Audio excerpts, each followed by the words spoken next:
जामनी रंग का रिबन लगाकर हाथों में प्ले कार्ड्स उठाए प्रोफेसर्स, डॉक्टर्स और तलबा ने जनरल अस्पताल में मिर्गी में मुब्तला लोगों से इजहार यकजहती किया और अवाम को मर्ज की आगाही फराहम की।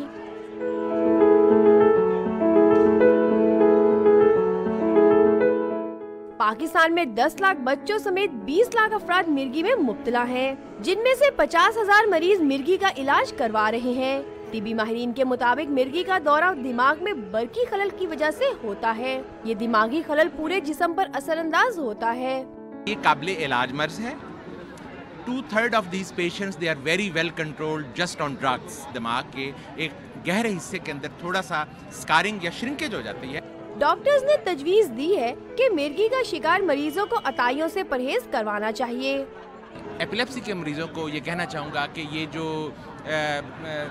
हकीमों के पास जाना या नॉन क्वालिफाइड लोगों के पास नहीं जाना चाहिए, और जब भी किसी मरीज को मिर्गी का दौरा पड़े तो उसको काइंडली जूता ना सूंघाएं।